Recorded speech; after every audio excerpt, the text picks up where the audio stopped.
I'm Sonia Sicanto, and this is my podcast, Un-seen Legacies of Childhood.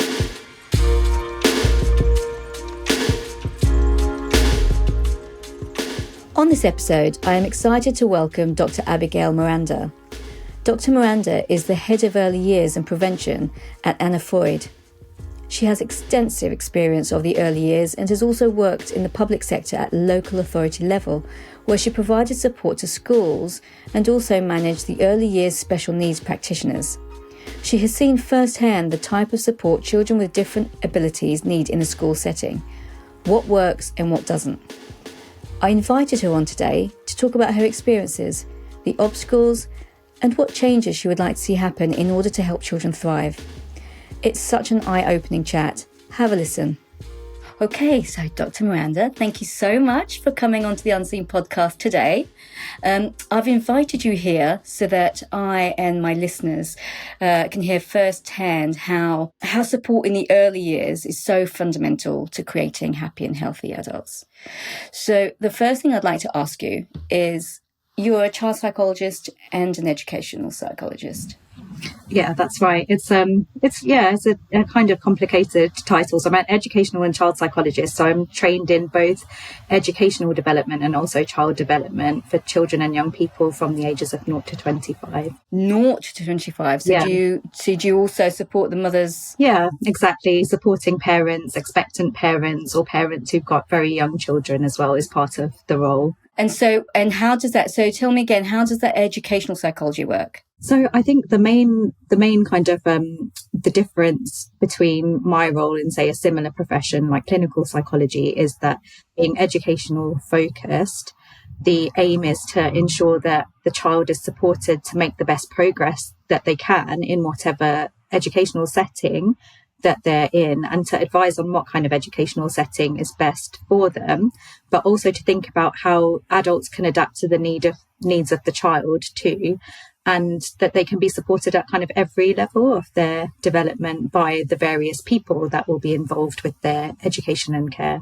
And how do they get referred to you? What's the process? There can be various different routes depending on where you're working, I suppose. So typically, educational and child psychologists work within a local authority context, and they might be attached to a certain nursery or school, and you might have a professional at that setting notice that a child is struggling with their development or they need some more support, and then they will refer to their educational psychologist. However, there are also educational psychologists in private practice as well, and parents would then come and seek directly support from the ed psych in those instances. So it can be a mixture of different routes. If we start with pregnant mothers, then what kind of issues would you be dealing with them, if we're talking from 0 to say 3? That's a really good question. So thinking about pregnant mothers, it would really be, I think, about helping people to understand the different ways in which children develop. So it would be not anticipating that the child might have additional needs, but the role would really be supporting the parent to prepare themselves for the journey of becoming a parent, which is a huge and life-altering thing. Absolutely. That people often don't get support or advice, and they have to kind of feel their own way around that whole process. So that would involve really, I think, thinking about this term psychoeducation, so thinking about helping people to understand emotional needs and how they develop in children and young people, and also in adults as well, and providing that kind of support so that the parent and their network feels supported prior to the birth and after, so they're able to really anticipate the things that are going to come, and that they have that support network around them, which is so important. And do you find in your experience that they do have the support network around them? So it's a really good question, actually, because I think a support network, you can have people around you that don't necessarily provide the support that you need because they might not understand what you need, or, there might be different pressures on the family. So you can have lots of people involved, but it's whether the support is kind of helpful to the person, because sometimes support can actually be given in the form of unsolicited advice, which is yes. helpful. And there are other people, of course, who are more vulnerable to negative outcomes if they are socially isolated. But then there are always different structures available in communities for those parents who might be more isolated and might need that extra level of connection. But it's just about identifying that they need that extra connecting into different incentives that are out there so that they are able to form that network over time. And it's, it's a process that takes time and happens sometimes naturally. Yeah, I can imagine. I mean, a first-time parent, a first-time mother, that's a terrifying prospect. You're filled with happiness, hopefully, but it's also terrifying, isn't it? Absolutely. I mean, you're responsible for an entire human life. I mean, there's not much more that is, there's not much more high stakes than that really in life. And particularly because, often children are generally much wanted, much cared for, much loved. And so parents understandably will put pressure on themselves to get things perfect. But there's also this concept, good enough parenting, that recognizes that you don't always get these things. You can never get things 100% right in any relationship, but it's what level is good enough so that the child can develop and thrive and the parent can develop that relationship with them. That's what's important here. And do we have that in place for most mothers, do we? Do we have programs for them and support? I think, like many things nowadays, it can be a bit of, that phrase postcode lottery, but it can really depend on the area that you live in and also the financial resources that you've got access to as well, because some classes and some support networks are paid for. So it really does depend on your personal circumstances and where you live. But typically there will be some kind of support network available in your local area. There'll be some kind of service available for mothers. And there are universal services like midwifery and health visiting. And there are mandated checks that newborns will get. So a new parent will get contact with different professionals who are really skilled and supportive in those kind of ways. So there shouldn't be parents who are left without, although, that it can vary depending on where you are. And I guess I'm assuming how the child develops is also based on a number of things, and that's their socioeconomic status as well, because of the, nutrition. There's a lot to play, isn't there? Brain development. There's so much at stake, isn't there? Yeah, I think you've just touched on a few really important kind of aspects of how that really kind of illustrate how complex development in the early years can be, because it's not just dependent on, the kind of the type of birth that you have and whether the child's arrived on time or whether they're premature, but also things, like you said, early nutrition and the resources that the parent has available to them. There's so many different things that would determine the child's outcome, and their brains are developing at such a rapid rate at that early stage as well. Oh, absolutely. And you think, I mean, first of all, the most important thing is love, isn't it?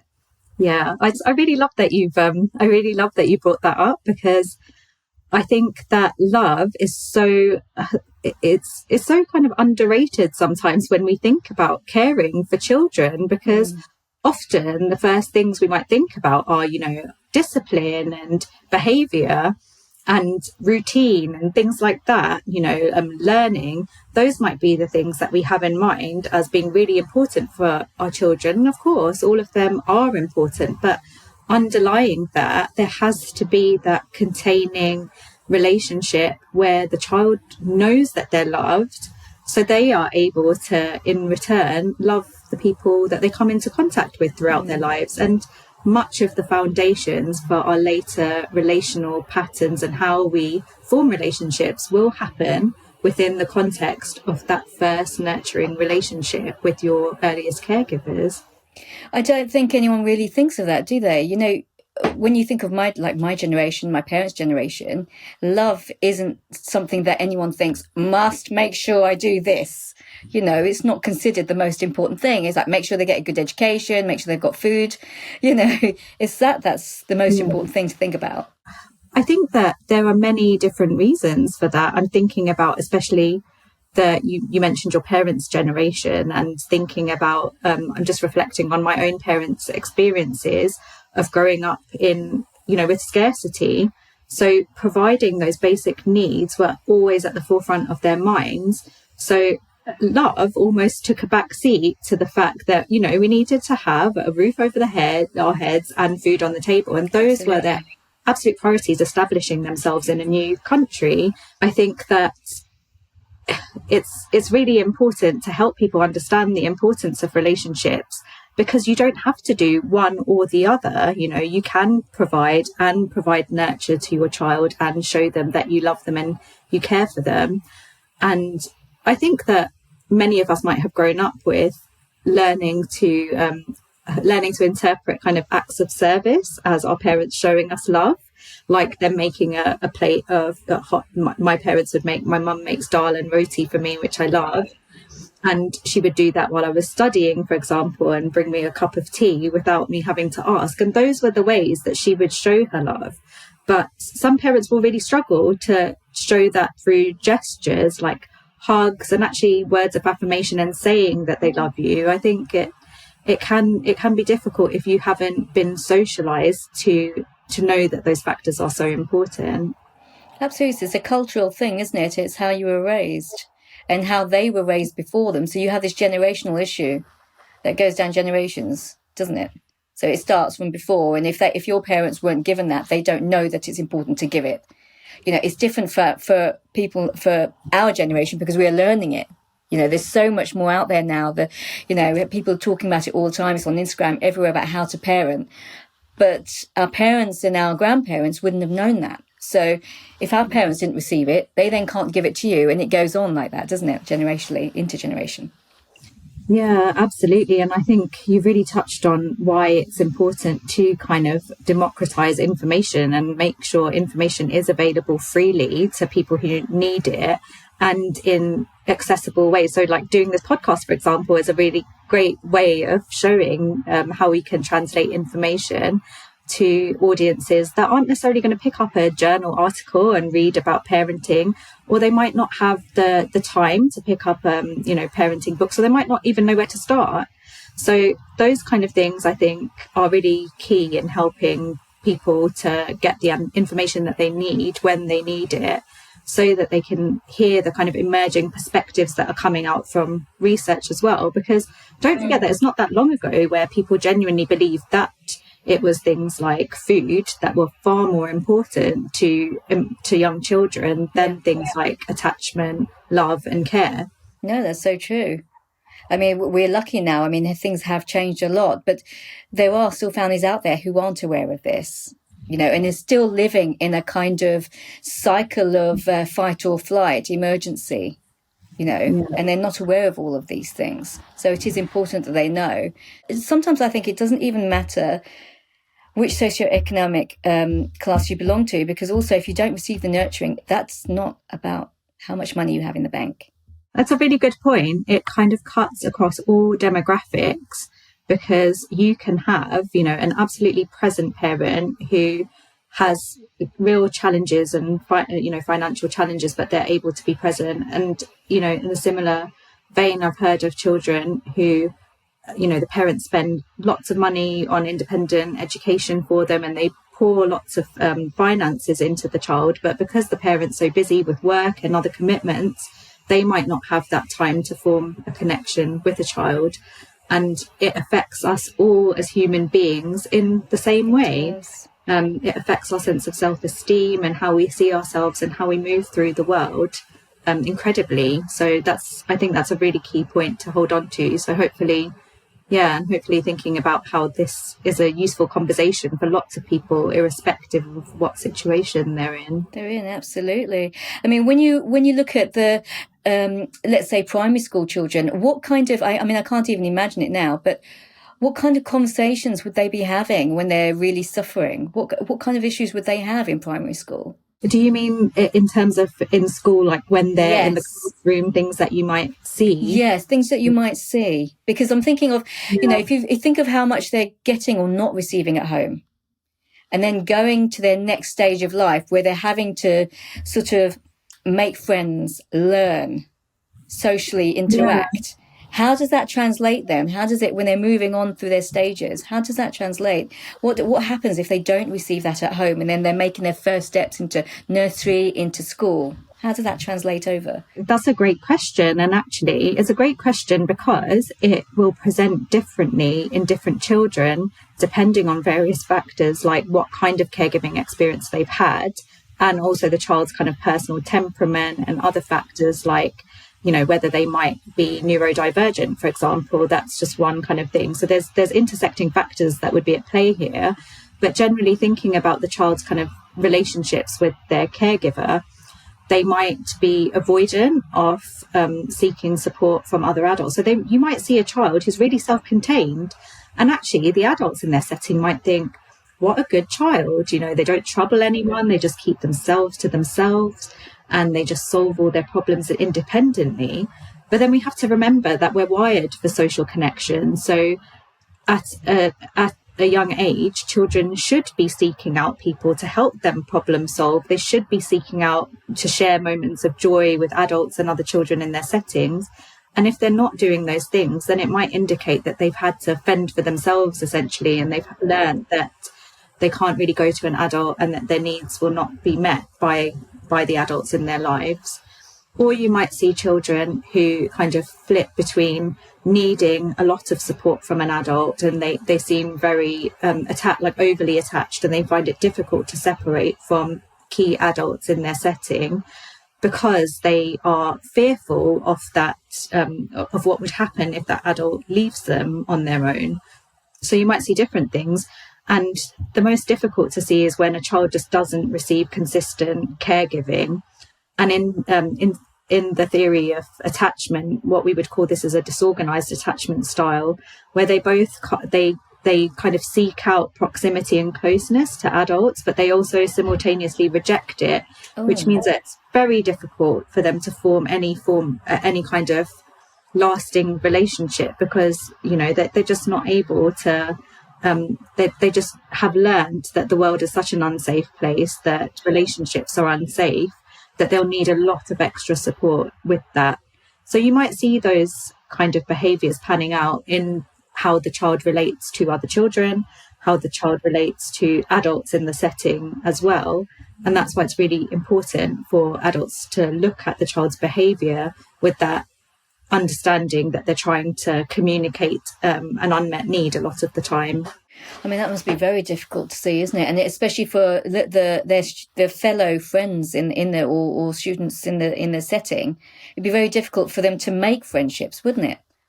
Yeah, it is true. Because children will soon, like anyone, you know, if we go up to someone in the canteen at work and then they shout at us and tell us to go away, we're not going to go up to them the next day and try to sit with them, really, are we? No. So that's why I think it is important that the adults mediate that relationship in some way with the other children in the class, because children can actually be incredibly understanding if they're given the kind of right tools to understand what might be happening for someone else. And I've seen in different nurseries I've been to, some children who've really tried to nurture and really gone out of their way to kind of mother and support or parent and support other children who need a bit more help, because they understand that they need that bit of extra special love and attention.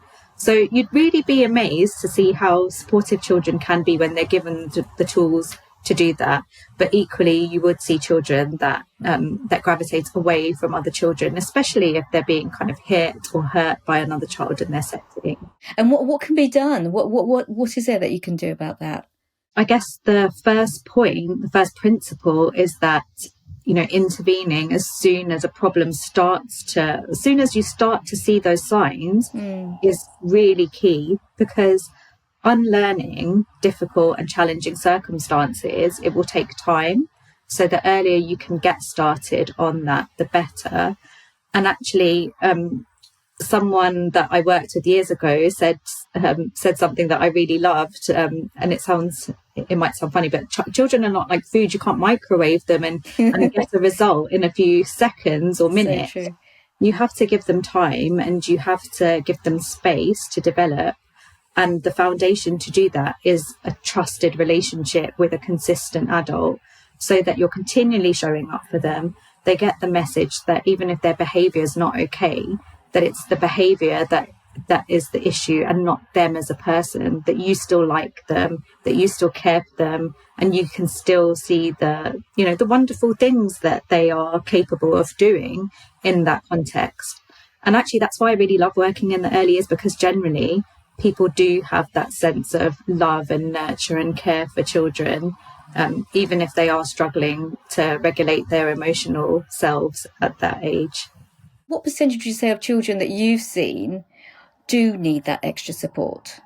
I think I'm slightly skewed, because I will be called in to see the children that do need that support. But in general settings, I think over the last kind of decade, and especially since the coronavirus pandemic, those numbers have really increased quite rapidly, where children have struggled. And I suppose if you think about the littlest children, they will have been brought into a world with a completely different template than any years before in terms of their relationships, because they will have received messages that the world is actually not safe to go up to someone and hug them or touch them.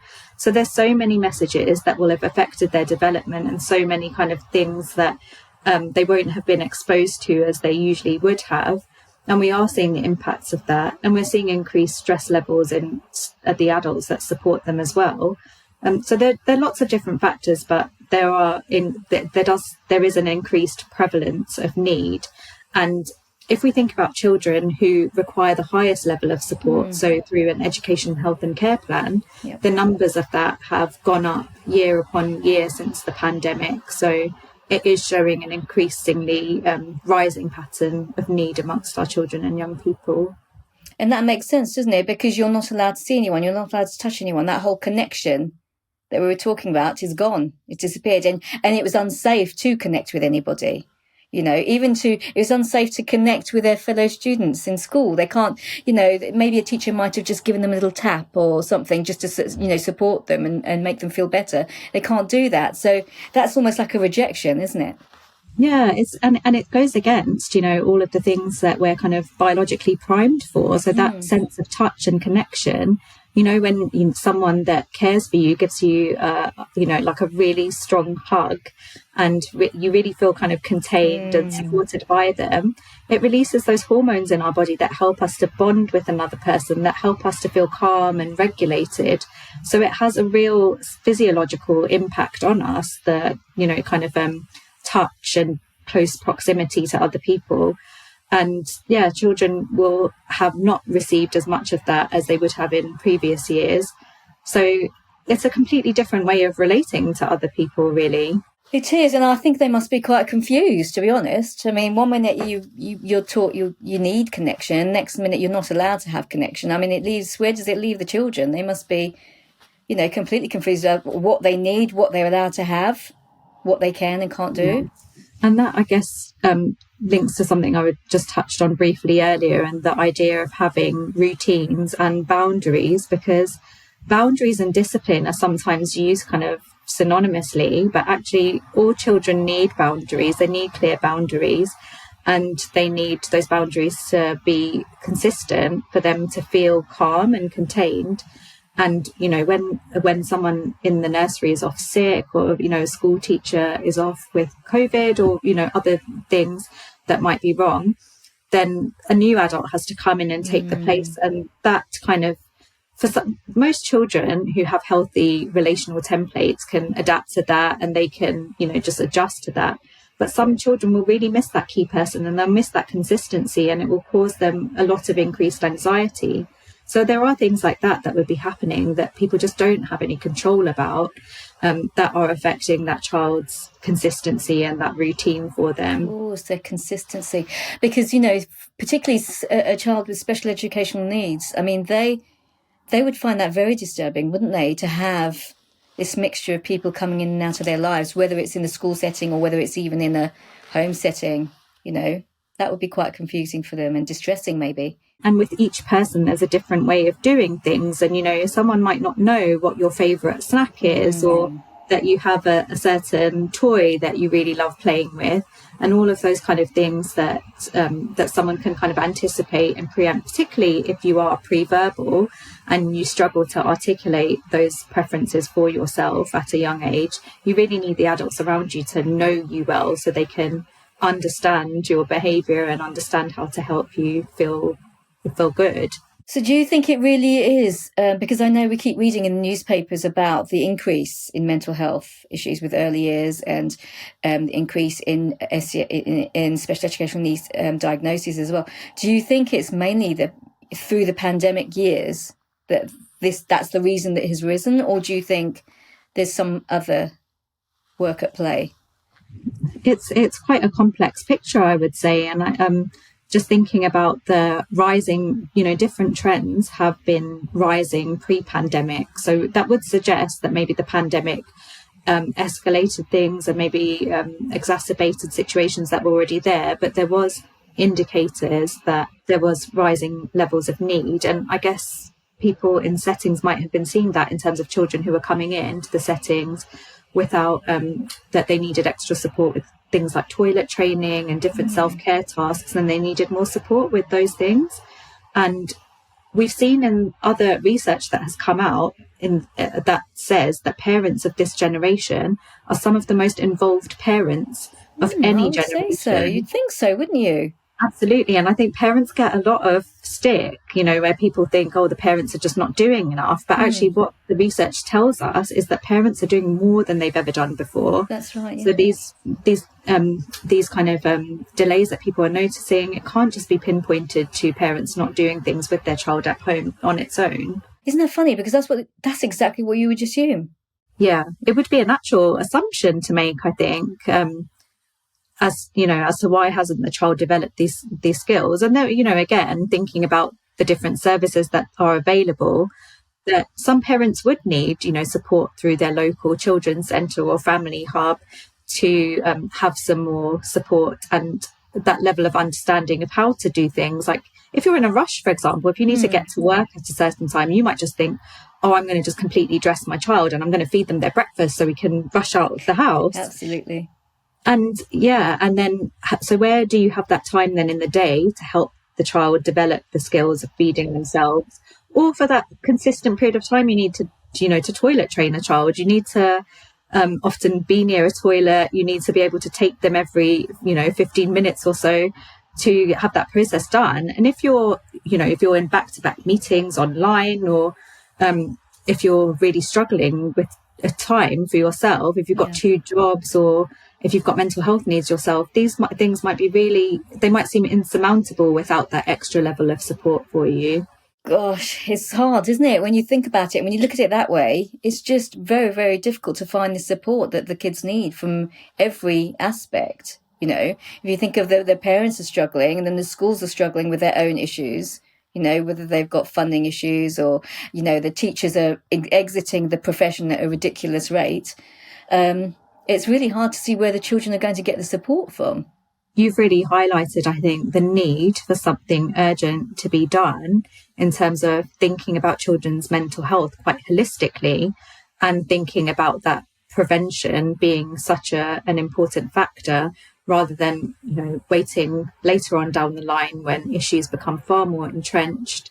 And parents also, if you think about the loss of confidence and skills you would have if you think, I'm just not doing the right things for my child, I'm failing them, how difficult it would be to come back from that kind of situation to be able to implement something and feel successful about what it is you could do. So it really does emphasize the need to have preventative services that are fully staffed, and that there's a real kind of strong focus on integrating them. So you're not just going to see one person and they're working on their kind of individual remit, and then you have to go and form a relationship with someone else, but there's a coordinated and joined up way of doing things. Approach. Absolutely. That's what's needed, isn't it? Because I don't know anything about this, but speaking as a general layperson, to me, I don't feel like anyone's looking at the whole picture. They're not all working together to help the children. One's got one process and policy, another person's got one's got no money, this one's got no money, and it just doesn't. I don't feel like anyone's working together to look at what works for kids.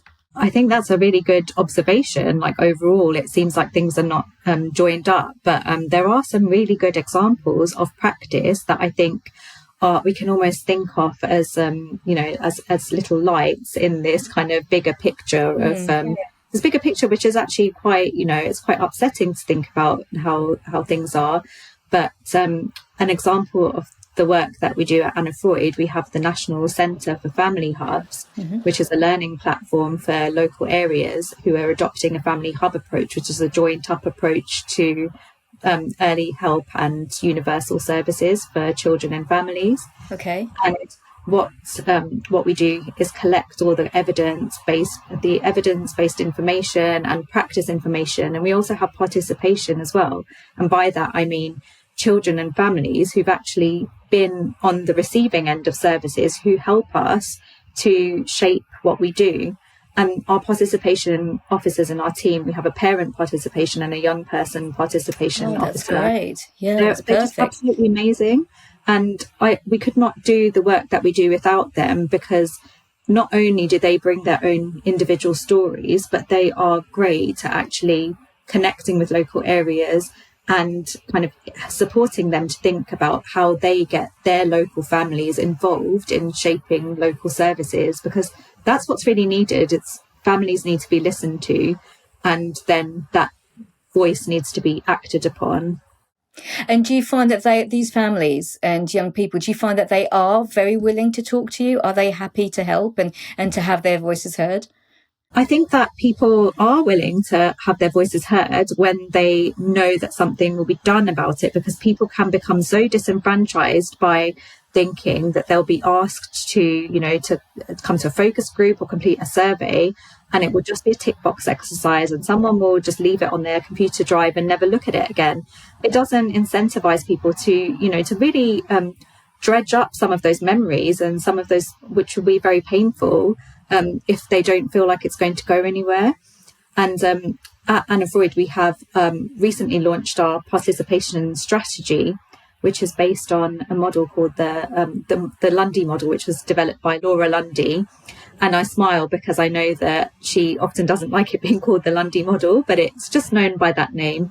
And that model has a really great kind of framework of thinking how we give young people and the voice, the audience, the space and the influence to not only have their voices heard, but for the people listening to think about how they will act on that information, and then kind of close the feedback loop by coming back to the person and saying, okay, this is what you said and this is what we were able to do with that information. So that's how I think we empower families, and that's how we encourage them to see actually it is worthwhile giving up that time. And it's important as well to pay people for that time as well, because we know that if you're just asking people to come along for a meeting, they're giving up their time in another, something else they can be doing. So that's another part of our strategy as well, is to ensure that the people that give us their time and their insights and their lived experience are remunerated for that. And when you talk about young people, what ages are you talking to? So in across the centre, we have generally kind of young people from primary school, secondary school, going up to young adults as well. For obvious reasons, it's quite difficult to get children in the early years to share their views, although there are ways of doing that. And one way of doing that is to think about infant voice. Right. So with any kind of with any piece of work we're doing, we think about what the infant would say if they were able to talk, and if they were in the room, what would they say about the services? Because often the voice of the infant can get lost in amongst all the adults kind of talking and thinking about their needs. And if we do that, then I think it can be like a guiding light to kind of show us where we should be prioritizing our time and efforts. I can't even get my head around that, the voice of the infant.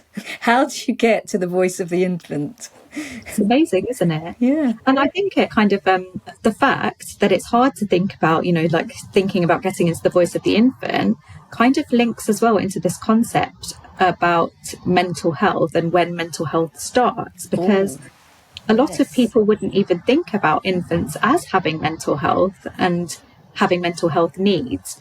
But then when we think about mental health, we often think about diagnoses and problems, really, and disorders. But actually, when we think about mental health, what we should really be thinking about is it's not just the presence of difficulties, it's actually the ability to enjoy life and to form relationships and to get a lot out of what your experience is as you learn and grow and develop.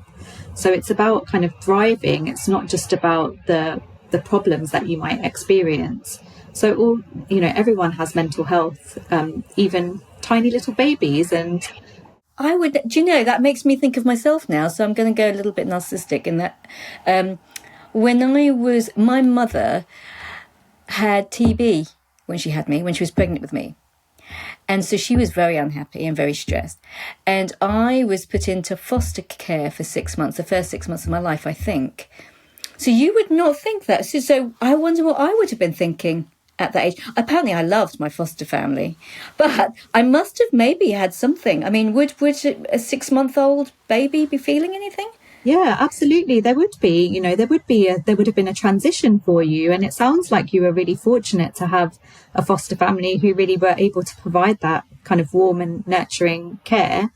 And possibly as well because of the timing of it happening, there are different stages that children go through. But you would have absolutely noticed a change in your caregiver, because babies are so amazing, the way that they, attach to different caregivers. From a really early age, babies can show a preference for kind of races that look like their caregivers, from a very young age. So babies are absolutely amazing, and I think every experience we have in our life will shape our development in some way. But what we need is enough protective factors. So if there, something like having an early separation from your main parent could have potentially set you up to have kind of some kind of challenges. But the presence of other people who care and loved you and looked after you, that kind of thing really can buffer those early experiences. Of course, yeah. It's what they call them, adverse childhood experiences, don't they? Yeah. They call those, yeah. And they do play a big part in many people's lives, I can imagine. And like you say, those early starts, you need the supportive buffer at the beginning to be able to make you go on ahead and live a happy life. And I'm just thinking about that, because I know that through the teenage years, anything that wasn't settled and sorted and supported in the early years, you would then see blow up, wouldn't you, during those teenage years? Yeah, it's so interesting that you've observed that. And adolescence is, and again, it's a time of cognitive restructuring. So our brain goes through these critical periods of development. One period of that is in the early years, but another, like a main point in time, is during adolescence as well. So there's a lot of neurological changes that are happening, biological changes that are happening in an adolescent anyway. But when you add into the mix adverse childhood experiences in the early years that have maybe been unaddressed, then you will see needs for teenagers kind of arising in different ways. And depending on different factors, like, if you're a child from the LGBTQ plus community, you might kind of, those experiences might be exacerbated. Thinking about boys and girls, there are differences in how different mental health disorders kind of present, or when they might kind of manifest and show themselves. So there are kind of different factors at play here, but you definitely you'd see those challenges in adolescence for sure. Now, obviously we have social media as well, don't we, to help? Yeah, do you know what? Social media gets such a bad rep because I think it can be used for connection, and it can be used for creativity, but then you have the other side of it where children are being exposed to images that constantly lead to them comparing themselves to other people, and incidences that would have kind of happened maybe at school and then they'd be forgotten about are there on video for people to see, and there's like a bigger audience, and those things would really have an impact on a child's, especially, you know, a developing child's sense of identity and self.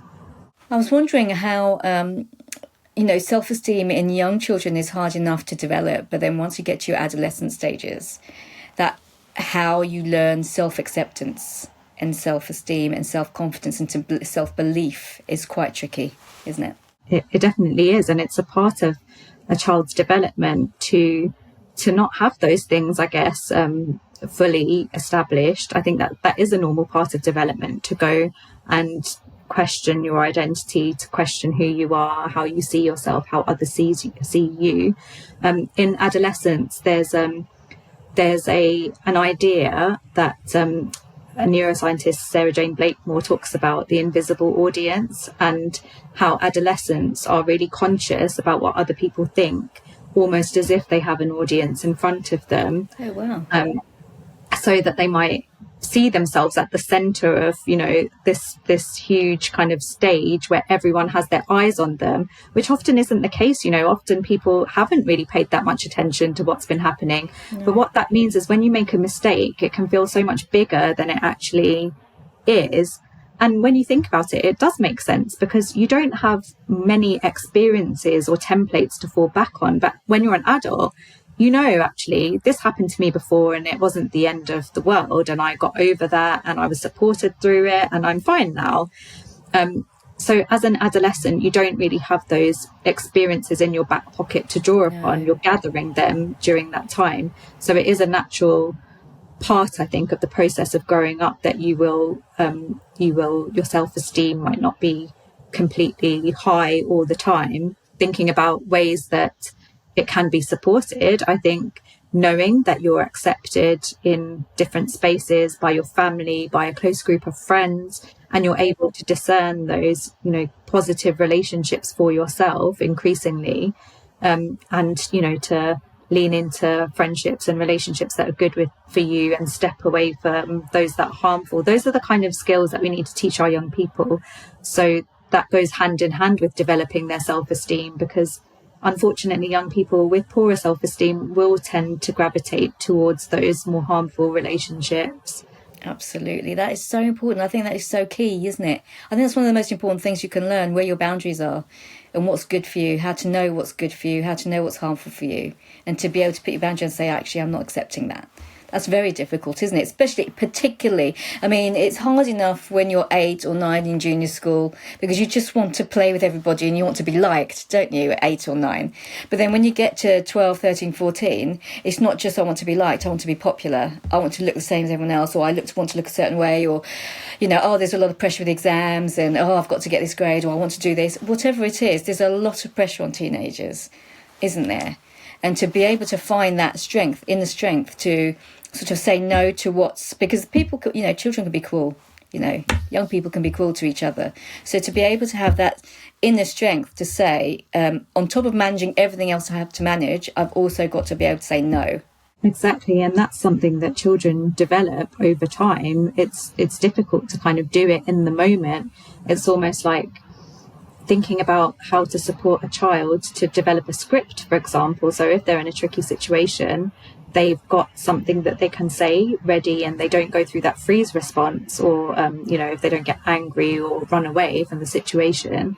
I think that's why it's really helpful to have kind of open and candid conversations with a child that's, you know, appropriate to their developmental stage, so you're able to give them the tools they need to cope with those situations. I think that's so important.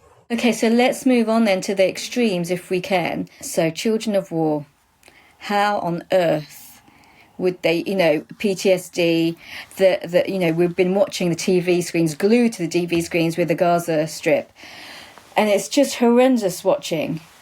I can't imagine what those children are going through. These children coming out of it eventually. I mean, what legacy they've got for their own development. There's nothing really, I feel like there's nothing that I can say that could put a positive spin on something like that. So it's really important, just caveat any suggestions that I'm going to give from this point, to say that there is no positive outcome of war. there's it's not necessarily something you'd ever want to have someone experience or go through at all. And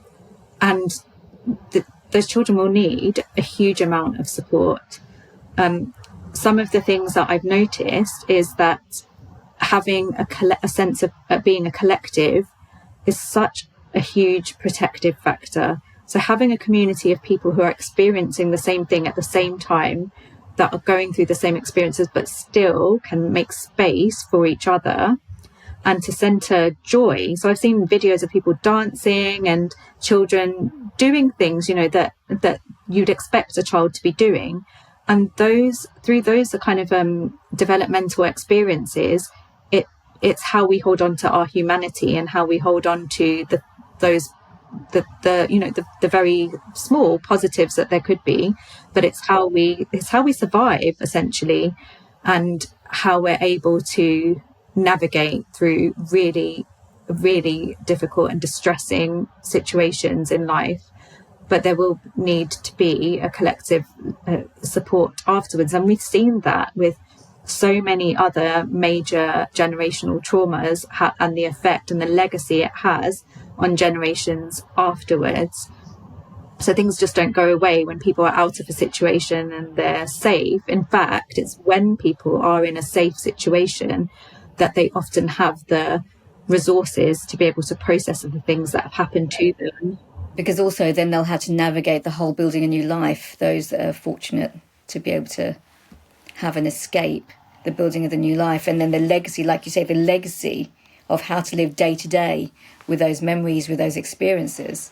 I'm just recognising, in my own body right now, just how I'm feeling, just thinking about it. And that, I suppose that's part of, it's a normal response for us all to kind of, to be upset by the situation and to think about, what child might be going through. And it's an example, I guess, of that empathy that people going through the same situation will have for each other. And it's a kind of that the way they'll be able to support each other, knowing what they've been through. So as much as possible, people kind of being connected in with their communities afterwards. We saw that, for example, with the Grenfell Tower. Yes. That having that community cohesion, it helped people to, I suppose, go through some to some extent, some kind of post-traumatic collective growth where they were able to honour the legacy of the people who died in the tower. So there's different examples to show how, collectively people can come together to grieve and to process and to grow. And I suppose it's a really important reminder that our mental health is not just how we deal with something as an individual. So I can be taught tools on how to manage my own mental health and well-being. Mm-hmm. Actually, it's me being situated as a member of my society, my family, my society, my community.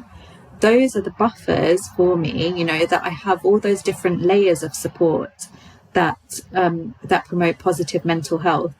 So individuals should never be kind of made to feel shame for not having those resources within themselves, because we're not, we're social animals. We're meant to connect in with other people and to rely on other people to help perk us up when we are feeling down.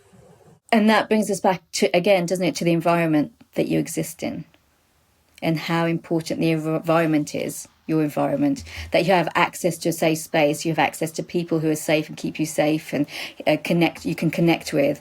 You need the mentorship or just even the connection, don't you?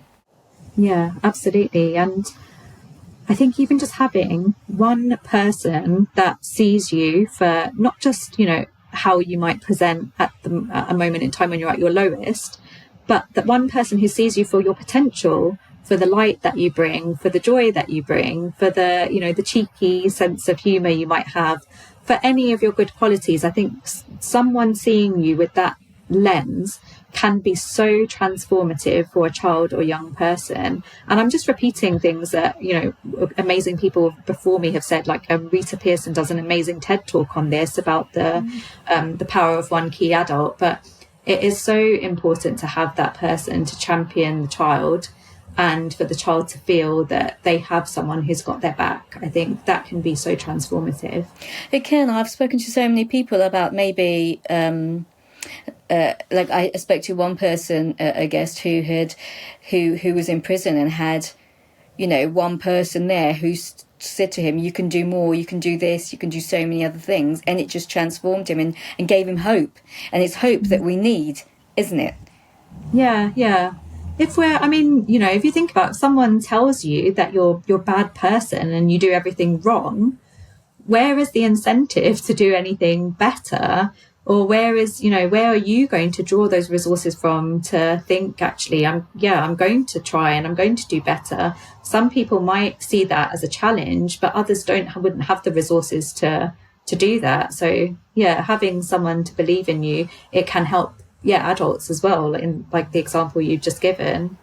But I mean, it can be teachers. I mean, I know I was very good at French, but I wouldn't have been good at French without the teacher who really said, yes, you can do this, you can do it. But similarly, I had the opposite experience. I had my A-level teacher told the whole class that none of you have got any talent. And that changed. And it's amazing, the power of words. When someone says something, and it's whether it's someone of your own age, someone older, it doesn't matter. The power of words, the transformative and opposite power of words. I mean, when that teacher told all of us that none of us had any talent in English or writing, that changed everything, because I was going to be a writer. And I had to then think, what am I going to university to study then? If I'm no good at writing, what should I do? And it changed my whole life. I worked in travel because I didn't have any writing skills. So like you say, the power of words and the positive experiences and positive mentors, so important to self-confidence, self-esteem. Yeah. And I just feel really sad, that you shared that example. I feel really sad for your younger self that you went through that experience. I think that, and how thinking about, like those sliding doors moment and how different that could have been if you had someone who was there to give you that kind of support and encouragement. And it's just making me think about one of the approaches that we use at Anna Freud is called mentalizing. Mentalizing really is an idea that, in order to understand what might be going on in your mind or for you, I need to be quite aware of what's going on for me, not just in terms of how I'm feeling in this moment in time, but my previous experiences and my current stresses as well. Looking at the whole picture now that we've discussed everything, like every aspect of childhood now, what would you like to see happen? More support, when it comes to more support for children, what would you like to see? I love these questions, because you can put all the kind of the challenges of today into a box, hide it under your bed, and think like a summary box. Yeah, exactly, like a really pretty one, and think about what could be possible, and actually what is possible. In what are other areas of the globe and the countries in the world? What are other people doing well? So I think to support children, we would be thinking about how we're supporting the adults that give care to them, because you need to be in a headspace where you're not kind of, like you said earlier, Sonia, where you're not in that state of, complete kind of fight or flight, really. You're in that state where your emotional temperature is even, where you've got the resources to cope with the challenges that you experience in your life, so that you're able to then think about the needs of the child that you're looking after. Because if we think about ourselves, if you're in a heightened emotional state, it's really hard to think about someone else and what they might be thinking or feeling, because you're preoccupied with what's going on in your mind or what's going on in your body. So I think supporting the adults would be the first thing. And in order to do that, I would say that giving people information and good quality information is one of the real key ways of doing this, because if we think about difficulties that people encounter, normalizing the things that people find hard when they've got a child to care for really helps people to feel like they're not an individual failure at what they're doing, that there are other people that would experience these same challenges. And that level of normalizing things can help people to depersonalize and to be able to put their problem-solving hat on and think about, okay, well, what can I do differently? Who do I need to enlist for support here? So having that access to the information about themselves, their own emotions, and the emotional needs of their child, I think would be really key, and as early on as possible, really. Those are two things I'd suggest: the support for the adults, and in terms of practical hands-on support, but then also in terms of theoretical and those learning aspects that are useful. And do you think there's any role for government that with regards to policy, that they could play a role in helping make this happen? Yeah, I think that there's massive scope for the government to be able to be kind of furthering and building on things that are happening. So thinking about the profile of early years, I think over the past few years has been raised, which is really positive. And we see that in some of the incentives in terms of Start for Life. But then at the same time, we know that some services have also had cuts. So we really need to have, in order to have things like continuity of care, so having one person who's able to consistently come and spend time with the family, for example, like a health visitor, we need those services to have those adequate levels of staffing so that that continuity of care model can be provided. But in terms of thinking about the child, I think having that joined up approach, thinking about the child's whole life trajectory and not just the kind of parts of childhood like adolescence, early years, but thinking about that whole journey of the child, that joined up thinking will, I think, help to raise the profile of when to intervene and what support to put in place when. And I think policy can really, it can really be developed to support that. Something that's been on my mind actually is something about the future of support for parents and how, you know, what different support could look like. And one of the questions that I've had a lot about recently is about the use of AI and how different technologies can be utilised to support parents. Uh-huh. So that's something that I'd be really interested to see how that field kind of emerges and develops, to give thinking about, you know, generic advice and support that parents can access, and online services and support as well. Yeah. But I'd be really interested to see how that supplements those in-person relationships that Absolutely. I think cannot be substituted by electronic means. So yeah, I suppose we have to kind of watch this space and see how... I was just going to say that, watch this space. That's really interesting. That's an interesting development. I didn't even think about AI in that space. Yeah, it would be quite an interesting and novel use, I guess, in comparison to how we tend to use what's available now. Well, you think of support, you tend to think of support as in person. You don't think of support as, you know, a robot giving out some answers somewhere, do you? It's just like, Alexa. No! Alexa, what can I do for my bad mood today? Yeah, no. Oh, that's brilliant. So thank you so much. It's been so wonderful talking to you today. I've really, really enjoyed it. Thank you. It's been so enlightening. I've learned so much. Oh, it's been great. And thank you for sharing your experiences as well. I think that that's, you know, you reflecting on your own experiences in your early years. It really helps to kind of contextualize why this is so important, why we do this work, and to think about how we can use this to support other children and families. So thanks for this opportunity to talk with you. It's been amazing.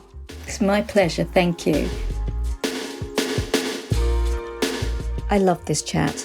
Thank you so much to Dr. Miranda for her honesty and her knowledge.